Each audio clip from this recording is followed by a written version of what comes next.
Hello అండి, welcome to sweet మిర్చి. ఈరోజు వీడియోలో మసాలా ఇడ్లీని టేస్టీగా ఎలా ప్రిపేర్ చేయాలో చూసిద్దాం. దీన్ని ప్రిపేర్ చేయడానికి స్టవ్ మీద ప్యాన్ తీసుకొని ఇందులో 2 టేబుల్ స్పూన్ల నెయ్యిని యాడ్ చేయండి.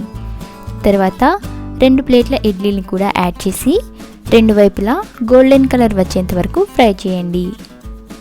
చాలామంది ఇడ్లీలను తినడానికి ఇష్టపడరు కదా, అలాంటి వారికి ఇలా మసాలా ఇడ్లీని చేసి పెట్టచ్చు.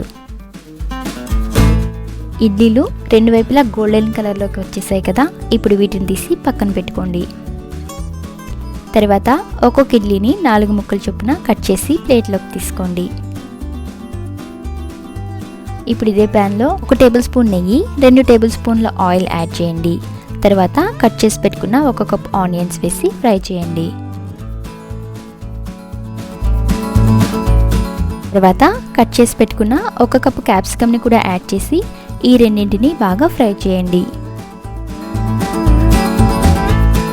ఇవి రెండు బాగా ఫ్రై అయిన తర్వాత రుచికి సరిపడా ఉప్పు, 1 టేబుల్ స్పూన్ కారం, 1/2 టేబుల్ స్పూన్ పసుపు, 1/2 టేబుల్ స్పూన్ ధనియాల పొడి, 1/2 టేబుల్ స్పూన్ గరం మసాలా వేసి వీటన్నింటిని బాగా మిక్స్ చేయండి. తర్వాత 1/2 కప్పు వాటర్ని యాడ్ చేసి 5 నిమిషాల పాటు మీడియం ఫ్లేమ్లో ఉడికించుకోండి.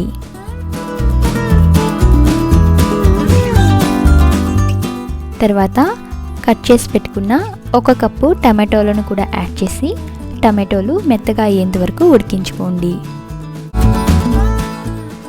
అవసరమైతే మరొక 1/2 కప్పు వాటర్ని యాడ్ చేసి టమాటోలు బాగా మెత్తగా అయ్యేంత వరకు ఉడికించుకోండి.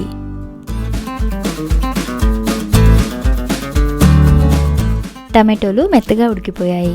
ఇప్పుడు ఇందులో ఫ్రై చేసి పెట్టుకున్న ఇడ్లీ పీసెస్ని యాడ్ చేసి మిక్స్ చేయండి. ఇవన్నీ బాగా మిక్స్ అయిన తర్వాత సన్నగా తరిగిన కొత్తిమీరని యాడ్ చేసి మిక్స్ చేయండి. మసాలా ఇడ్లీ రెడీ అయిపోయింది. వేడివేడిగా సర్వ్ చేయండి. చూసారు కదా, మసాలా ఇడ్లీని ఇంట్లోనే చాలా ఈజీగా టేస్టీగా ప్రిపేర్ చేసాము. ఈ రెసిపీని మీరు తప్పకుండా ట్రై చేయండి. టేస్ట్ చేసి ఎలా వచ్చిందో కామెంట్ చేయండి. ఈ వీడియో కనుక మీకు నచ్చినట్లయితే లైక్ చేయండి, షేర్ చేయండి, స్వీట్ మిర్చి ఛానల్ని సబ్స్క్రైబ్ చేయండి. Thanks for watching.